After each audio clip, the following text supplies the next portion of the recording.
little over 150 years ago in 1873, there was a Greek Orthodox bishop by the name of, and I'm not even going to try to say that name, but that was his name there. And what he was doing is he was searching through these antiquities texts in the library of the Jerusalem monastery, the Most Holy Sepulchre, not in Jerusalem, but in Constantinople at the time, which is today Istanbul, Turkey. And so he's in this library, he's searching through all these old texts that are stored in the library, and he stumbled upon quite a find. The bishop came across a collection of writings that were all rolled up and bound together, and they were all written by the same person, meaning the same scribe had written all of these texts. And the bound together manuscripts were signed by a scribe named Leon, Notary and Sinner. Leon, Notary and Sinner. And they had the Greek date of 6,564 on them, which to us would mean 1056 AD, which means that these manuscripts Leon's writings. The content of this bundle had letters that were scribed by Leon, and these letters that he had inscribed were letters that were written by early church fathers, we call them. There was a synopsis of the New and Old Testament by Saint Chrysostom, who lived in the 4th century. There was a letter or an epistle of Barnabas, an epistle of Clement, and like 12 epistles or letters from Ignatius, and these three were from the very 1st century, the very beginnings of the church. And if none of these names ring a bell to you, these were all early church leaders and bishops and teachers. They are referred to, as I said, early church fathers. But Clement and Ignatius are kind of in a category of their own. They are early church fathers that we refer to as apostolic fathers, meaning that they learned Christianity, or they learned the faith directly from the apostles themselves, which is kind of neat. Clement was consecrated by Peter, Ignatius by John. These guys and their writings were as close as you could get to Jesus without being one of the original 12 apostles. So their writings are really invaluable to us and to what the Christian church was like and believed at its very beginnings. And all of these writings that I just mentioned were neat. I mean, they were a cool find to have. I mean, they found an 11th century copy of early church fathers' writings, which was quite a find. But they were writings that were nothing new to us or new to scholars at the time. They had copies of all of these writings. They had seen them before, and they knew what was written in them. However, one of the writings in the bundle was a little different. It was a writing that had been lost in time. It was a writing that scholars knew had existed at some time in the early church, because there was letters that talked about this writing from the 3rd and 4th century, but no one had seen a copy of it until this day in 1873. And the lost writing that was found was known as the Didache, which means in Greek, the teaching. It's this little book right here. Their version wasn't as glossy as this one, but this was the book. And the teaching is only about 16 little chapters long. It takes only about 15 minutes to read. And what it is a compilation of teachings from these apostolic fathers, these 1st century fathers, on how to live a life in the church and how to do things in the church. You know, the very first church, how it was done. And it's concerned with what we would call orthopraxy and not orthodoxy. So it's more concerned with the practice of faith, right? How you live your life of faith. than it is with an explanation of theology or why you do these things. And so in it are teachings about baptism. You know, how did they baptize people right in the very beginning, right from the apostles? So there's teachings about baptism. There's teachings about communion, how to and when to fast. You're supposed to fast on Wednesdays and Fridays. What sins to avoid. Even abortion is talked about in this text. Thou shalt not kill a child by abortion, neither shalt thou slay it when born. Killing babies in and out of the womb was a first century problem too. And it's spoken about in this text. So it is writings from the guys who were taught by the apostles, telling Christians how to live and to worship. It's like, for us Methodists, it's like the very first book of discipline, right? Or it's the first book of church order. And for 800 years, it had been forgotten.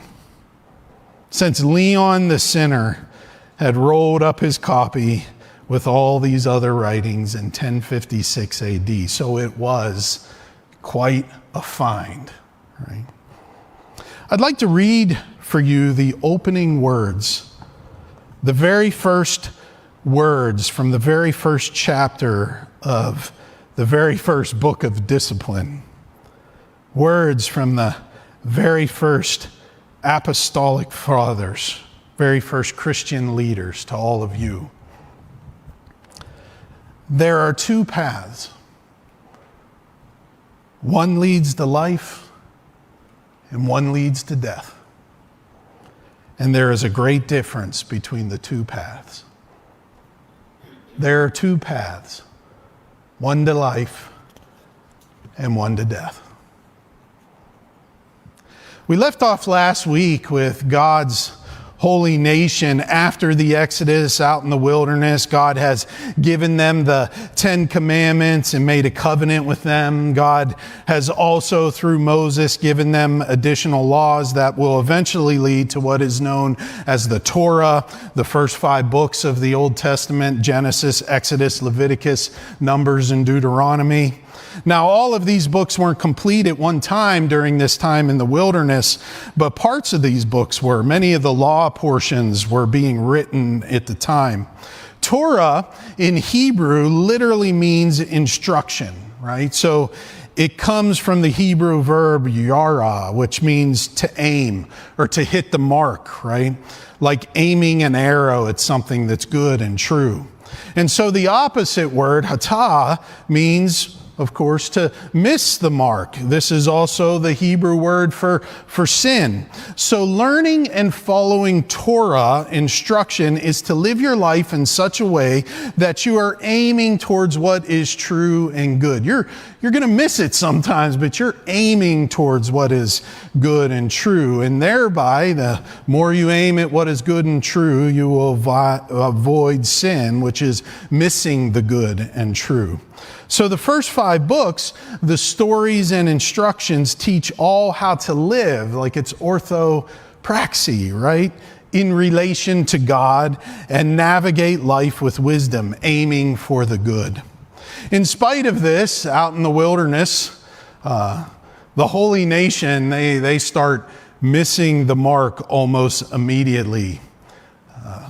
There's the golden calf incident, which I just read a few moments ago, which we're all familiar with. Moses is up on the mountain, and while he's away, the people get anxious and they make a calf out of gold in which they can worship and make into their god, little g. Maybe it's a little easier to get the people out of Egypt, but not as easy to get that Egypt out of the people sort of thing. Some of that pagan way was still in there. When Moses comes back down the mountain, he finds that Israel is, quote, as the scripture says, running wild. I read one scholar who suggested that this word for running wild was similar language to activity that took place in pagan fertility cults at the time, and that this language was used to describe worship that ensures fertility in the fields, right, for crops to come in. And this would make some sense because Israel's out in the wilderness, and so they could have had a lot of concern over this. Where were they going to eat? Were they planting things, hoping that crops would come in? So they were anxious about security and harvest of food. And rather than trusting in God, whenever trouble hits, they immediately turn back to their Egyptian pagan ways, right? They missed the mark. Moses sees this, stands at the gate of the camp, calls all to defend the Lord, and the only tribe of the 12 tribes that comes to defend is the tribe of Levi. They take control of the camp. They grind up the golden calf, and they put it into a drink, and they make the people drink it. And they also slay 3,000 men. Consequences for missing the mark. Tribe of Levi, for their loyalty and faith, they become ordained as a priestly tribe. They become ordained as the priest now. Not exactly the way I was ordained, slaying 3,000 people, but there wasn't a lot of time for niceties in the Old Testament, that's for sure. Another time they're on the verge of the promised land. They send 12 spies representing the 12 tribes up to the promised land to kind of check it out, to scope it out. They're up there 40 days, and they see this fruitful land that's flowing with milk and honey like in the Garden of Eden. But they also see in the land giants, right? A people called the Anak. Great, mighty people and warriors. They actually think Goliath may have been a descendant of one of these. 10 of the spies say that they are, quote, like grasshoppers compared to them, and they cannot be defeated. But 2 of the spies, Caleb and Joshua, they show this incredible faith, and they say, hooey with all that. Don't fear, right? We need to trust in the Lord. The Lord is with us. Remember, the Lord was traveling with them in the tabernacle. The Lord is with us. What could go wrong? But all of this falls on deaf ears, and the people say, why are we out in the wilderness just to die? It's better if we go back to Egypt. And then they want to stone Caleb and Joshua for their faith. They miss the mark. They aren't aiming right. You see, to even suggest to return to Egypt, the pagan land of the Pharaohs, is a breaking away from God, who they pledged themselves to in covenant at Sinai. This lack of faith in God's covenant promises results in the people now spending 40 years in the desert, 1 year for every day that the spies were up in the promised land spying.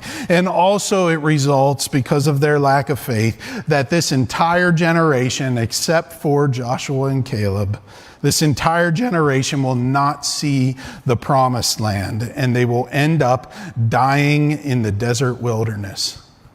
Moses declares this. A plague breaks out in the camp. The 10 unfaithful spies are killed. Only Caleb and Joshua are spared. The people can't take the news that they're going to be out in the desert for 40 years, and so they decide to take matters into their own hands and not follow God's word. And they go up and they try to fight for the land, and they come across the Amalekites, and they get thoroughly trounced. Many, many die. So they're out in the wilderness for 40 years. Old Testament, brutal. So they spend 40 years in the wilderness, and after that, they're finally on the verge of entering the promised land. And then we have this strange story of a talking donkey. Have you ever heard this story? You remember this story? The Israelites are approaching the eastern borders of the promised land, the plains of Moab, it said, Moabites. And the Moabite king, Balak, he fears this Israel army, and he sends a message to a pagan diviner, which is riding a donkey in.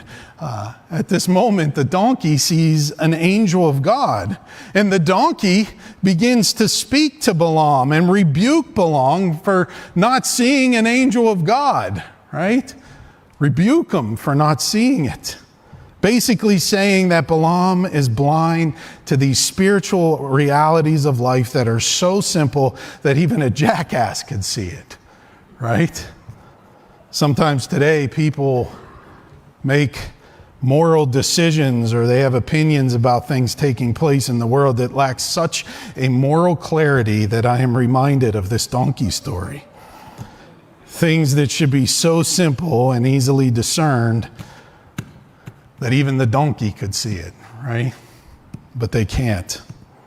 Anyway, Balaam still tries to place a curse on Israel, but instead of a curse, all that's coming out of Balaam's mouth when he tries to place that curse is these prophetic oracles and blessings actually upon Israel. So God is taking over this whole thing. Frustrated with the pagan lack of power, Balak decides to do something a little more powerful than all this religious stuff. He decides instead to send a bunch of women out to seduce the men of Israel into getting them to worship the Moabite gods. And of course, as you would expect, because guys are not able to resist pretty women, this plan works. And what happens is the Israelites, they come and they make Moabite sacrifices and they eat at their festivals and they bow down to the Moabite Baal, the pagan god. Talk about missing the mark. Talk about not aiming right. Talk about not keeping Torah.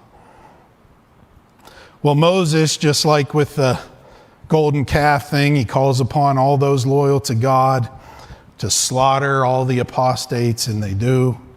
A plague follows, just like all the plagues in Egypt. A plague follows, which kills 24,000 people. What the pagan gods and their followers couldn't do, Israel does through self-inflicted wounds of idolatry, right? But the lesson is clear moving forward from this point. The Lord will protect Israel. But if Israel is unfaithful, they will fail. And it'll be no one's fault but their own. At the end of the Torah, what Kim just read a few moments ago, Deuteronomy 28, there is a final list for the holy nation to remember in order to enter the promised land and also to prepare them for the life in the promised land. It's a list of blessings and curses.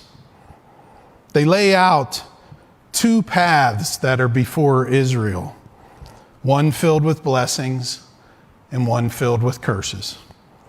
Whether Israel receives blessings or curses will be determined by the people and their adherence to the covenant. The comparison to blessing and life and curses and death, they kind of go hand in hand, as witnessed by Moses in his final words to the holy nation before his own death.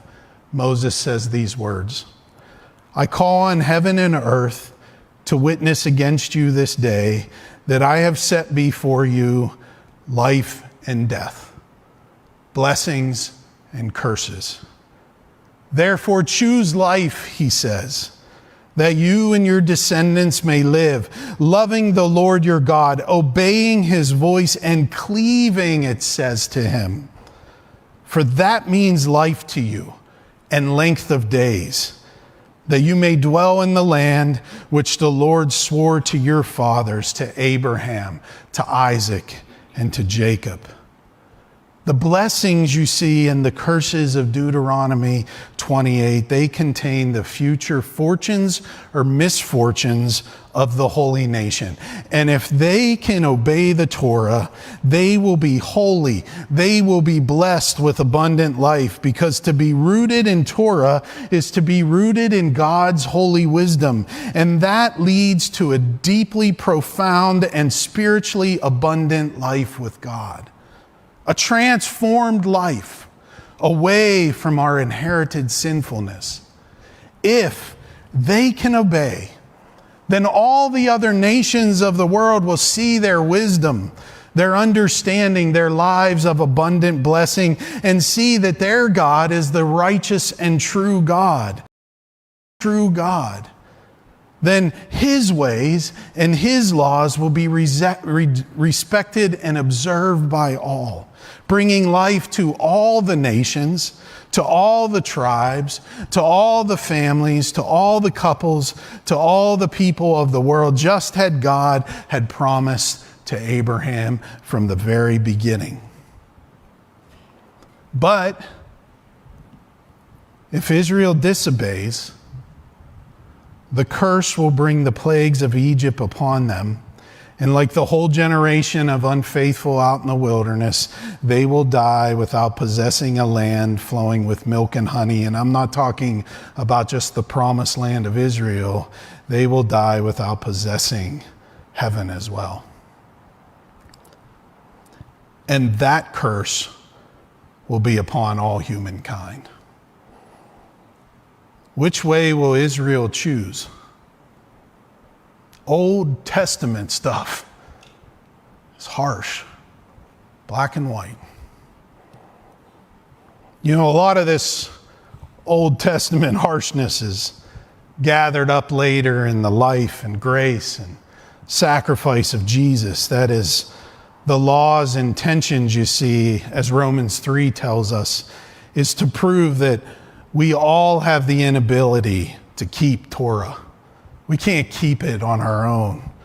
And it proves to us that we all fall short and we all miss the mark in life in so many ways. And so we reach out to Jesus, who makes it for us, who makes us hit the target, gives us his righteousness. Of course, all of that is true. But the freedom to choose is still with us. The Didache was written after Jesus' death by those who were taught by his closest followers. And its central theme it wants to give you is no different than what Moses wanted to give his people 1,300 years before. That there are two paths, one of life. Which will you choose? Jesus the Christ. Amen? Amen.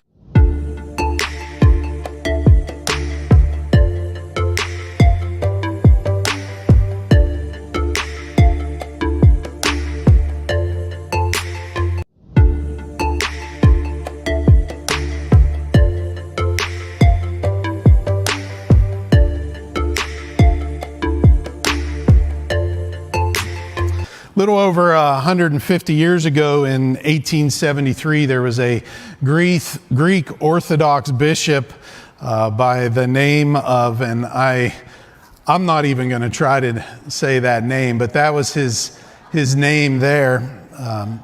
And what he was doing is he was searching through these antiquities texts in the library of the Jerusalem monastery, the Most Holy Sepulchre, not in Jerusalem, but in Constantinople at the time, which is today